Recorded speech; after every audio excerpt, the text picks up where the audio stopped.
Kiamat Israel berlanjut. TNI gandakan serangan ke gedung pemerintahan Israel.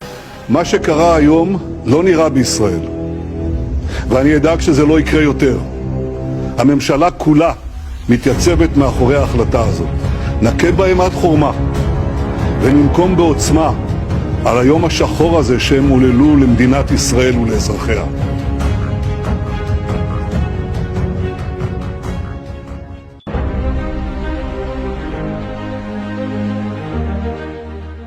Langit Timur Tengah kembali memerah, bukan oleh matahari terbit, tetapi oleh api dan darah. Serangan besar-besaran yang dilancarkan oleh Tentara Nasional Indonesia, TNI, ke wilayah-wilayah strategis Israel telah memasuki babak paling brutal. Jika sebelumnya aksi TNI terfokus pada dukungan terhadap perjuangan Palestina di Gaza, kini dunia menyaksikan bab baru dalam sejarah militer Indonesia, penyerangan langsung ke pusat pemerintahan Israel. Tel Aviv, Yerusalem, dan Haifa, semua berubah menjadi medan perang. Gedung-gedung kementerian, fasilitas intelijen Mossad, hingga pusat komando militer Israel diselimuti asap dan reruntuhan.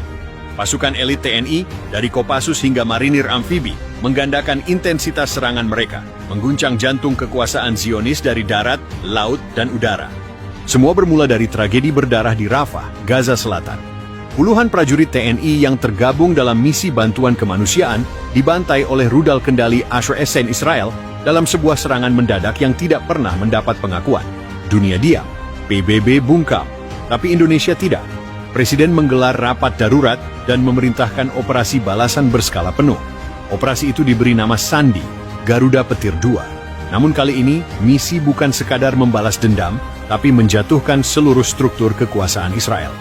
Tanggal 5 Mei 2025, pukul 03.00 dini, hari waktu setempat, 24 pesawat tempur Sukhoi dan 16 drone tempur Elang Hitam TNI AU meluncurkan serangan presisi ke kawasan gedung Kementerian Pertahanan Israel di Tel Aviv.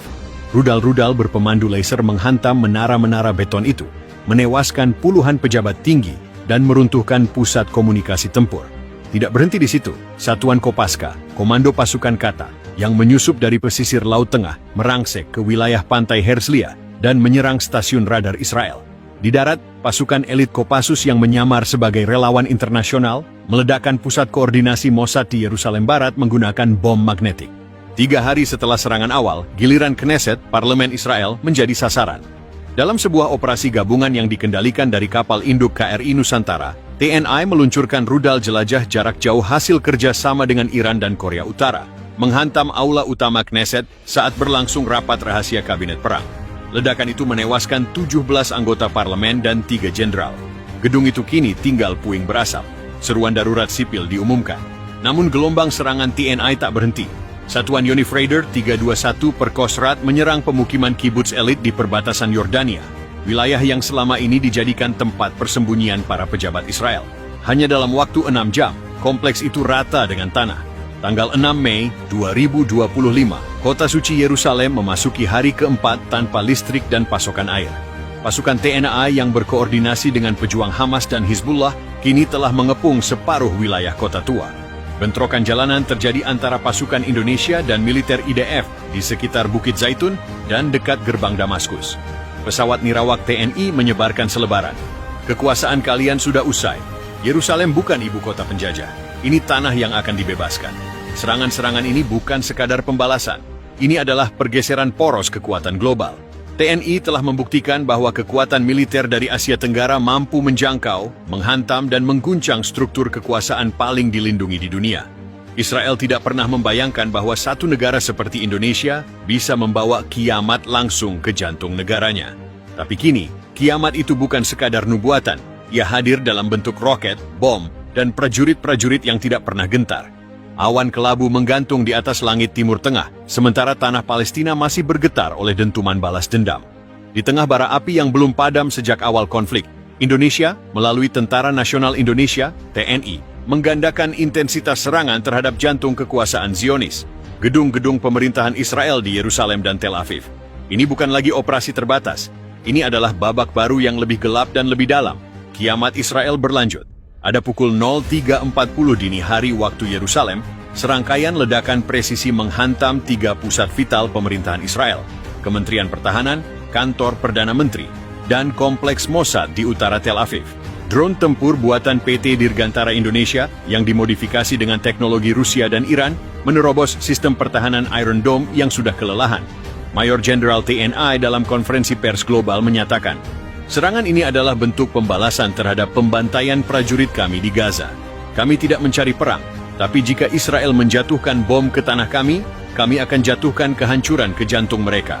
Laporan dari Medan menyebutkan lebih dari 17 rudal jelajah Petir II dilepaskan dari kapal selam TNI yang beroperasi secara rahasia di Laut Tengah, menghantam fasilitas vital dengan akurasi tinggi. Beberapa pusat komunikasi dan ruang bawah tanah Mossad dilaporkan hancur total. Serangan ini bukan hanya dari udara. Pasukan elit TNI dari Kopassus dan Taifib Marinir dilaporkan telah melancarkan serangan mendadak ke pos intelijen Shin Bet di Yerusalem Timur, menggunakan terowongan bawah tanah yang telah disiapkan oleh Hamas dan dikuasai kembali oleh unit gabungan TNI Hizbullah. Operasi Garuda Merah, yang sebelumnya dikabarkan hanya bertujuan defensif di Gaza, kini berevolusi menjadi ofensif penuh. Informasi bocoran menyebutkan bahwa TNI telah membentuk zona api seluas 200 km persegi di sekitar Yerusalem, yang dinyatakan sebagai area bebas militer Israel. Dalam siaran darurat, Perdana Menteri Israel, Benjamin Netanyahu, terlihat berlumuran darah di dahinya, berdiri di reruntuhan bunker bawah tanah. Suaranya terguncang. Kami tidak pernah membayangkan Indonesia berani sejauh ini. Kami sekarang dalam keadaan darurat nasional. Dunia harus turun tangan. Namun suara-suara dari dalam negeri Israel sendiri mulai retak. Protes massal muncul dari warga sipil yang kehilangan tempat tinggal dan keluarga akibat balasan TNI yang tepat sasaran namun sangat menghancurkan. Ribuan warga Tel Aviv dilaporkan eksodus ke arah utara menuju Haifa dan perbatasan Lebanon. Washington dalam kondisi terpecah. Rakyat Amerika Serikat mulai mempertanyakan keterlibatan mereka dalam konflik yang dianggap mereka picu sendiri. Presiden Arnie Leisas menyatakan, kami tidak akan membiarkan sekutu kami dihancurkan, tapi kami juga menyesali tragedi yang telah terjadi. Kami menyerukan deeskalasi. Namun diam-diam Pentagon mengerahkan armada ke-6 ke Laut Tengah. Konfrontasi global tinggal selangkah lagi. Serangan TNI ke gedung pemerintahan Israel adalah deklarasi bahwa kekuatan negara berkembang tidak lagi bisa dianggap remeh. Ini bukan sekadar perang antara militer. Ini adalah peperangan antara harga diri dan penjajahan, antara masa lalu yang penuh luka dan masa depan yang menuntut keadilan. Israel kini berada di ujung tanduk, dihantam dari dalam oleh krisis politik dan dari luar oleh gelombang perlawanan yang tak terbendung. Dunia menyaksikan dengan mata terbuka, kiamat bagi Zionis telah dimulai, dan Indonesia memimpin barisannya.